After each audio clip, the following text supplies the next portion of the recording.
Because there will be other aspects of this bill which will come up under Part 2 that I wish to speak on. Thank you. Claire Curran. Thanks, Mr. Chair. I'd like to say in the committee stage on this bill that the first thing to do is to agree with the member opposite me around the importance of identity fraud and how important it is that we address that issue, particularly in the digital environment. It's a growing issue. And it's an issue that is going to continue to be an issue, and we've got to have measures in place to deal with it. And so, which is why this bill, and having not sat on the Select Committee and listened to all the submissions, but having read some of them and having thought about the issue, I certainly acknowledge the importance of it and the fact that we have to, keep abreast of the fraud in whichever manifestation it appears. And we know that we've heard that the Privacy Commissioner was satisfied with the legal safeguards and the controls in this bill. We know it's that serious and growing problem, and I'm sure a number of speakers have said how many millions of dollars it costs the country every year, that the 2,000 New Zealanders that are affected by online scams.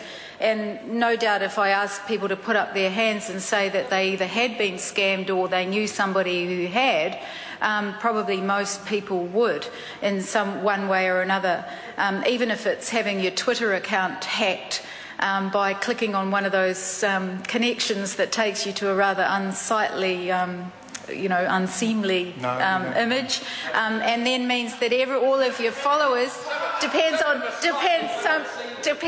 I guess which perspective you come from. And then all of your followers get a message from you saying that that they're being hacked and people are looking or saying terrible things about them online, etc.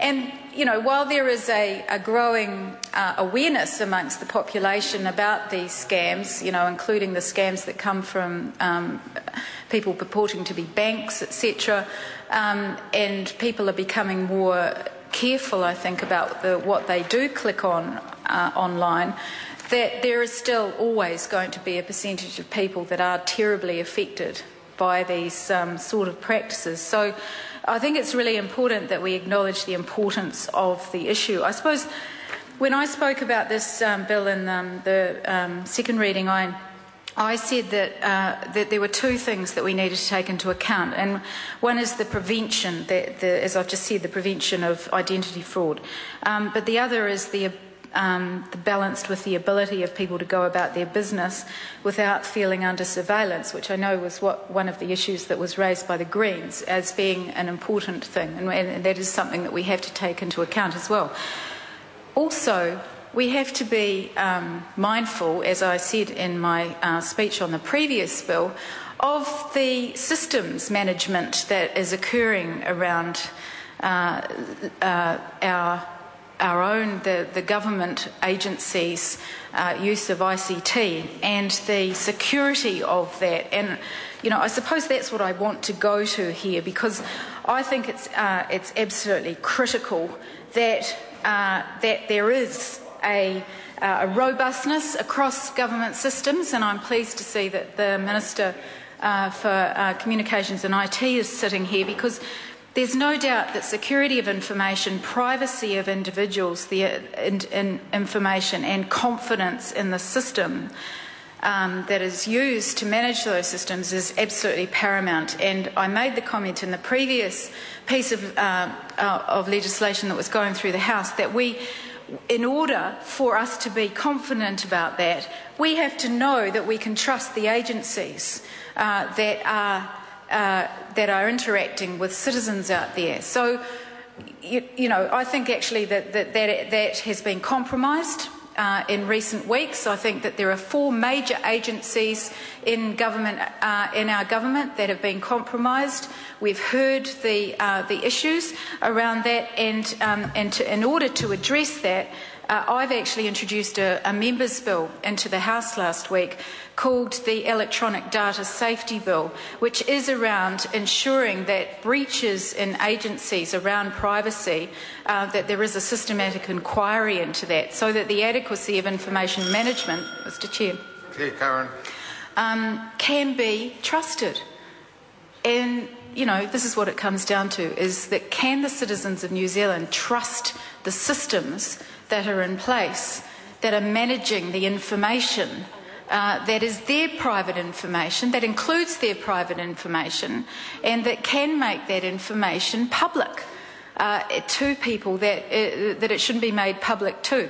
So what I'm saying is that before we pass pieces of legislation like this, which are worthy and important, because identity fraud is important, that we actually have a good look at the adequacy of those information systems, and that we do that through an inquiry. We then ensure that we put in place a systematic information management system into a cross-government, which includes a governance system that isn't just agency-based, and so that management system transcends the individual agencies, and then we look at these pieces of legislation that are coming before the House. And I've sought industry views around this, which is why I'm pleased to see the Minister and the Chair, because I'm being told that what we need is something more than what we've got, and that, and that the public confidence, because this is ultimately about public confidence. It's about confidence in the security of the information, the security of the systems that we've got, that will only be restored when they can see that the ministries and the departments are working together, and they're bending over backwards to ensure that that data is secure. Now, mistakes happen. There's no doubt mistakes happen, and in any development of any system, any new system, etc., of course there's going to be mistakes. But on the kind of scale that we've seen in the last few weeks particularly, it's just not on. The mistakes are systemic, and they're not just in one ministry or one department, they're across a number of agencies. And I'm being told, we know that this is an issue, that this does need to be addressed at a different level. Now, whether that involves setting up a new part within, for instance, the DIA, and I think it's important to say this, some sort of dotted line to the Privacy Commissioner, because this is about privacy and people feeling that their information is secure, to look at after the rule setting for government agencies in public information with the power that can advise and require certain things before any system is launched, and investigate and test post any launch. Now, I think it's important to note that the private sector does have quite a lot of experience in these things, and I think that government and the agencies affected should be looking outwards right now as to what experience they can draw on right now to bring in and actually see what can be done about this issue before we put these pieces of legislation to the House, because ultimately they're about providing new systems or extending systems that are small, and to make them bigger. And it's about the privacy of New Zealand citizens' information, and that information and the trust that that information is not going to be abused and misused is really important. And I would hope that the House recognise that. So I'd like to see that future developments around how these sorts of developments are rolled out does ensure that there are provisions around security of personal data, that they're put to the top.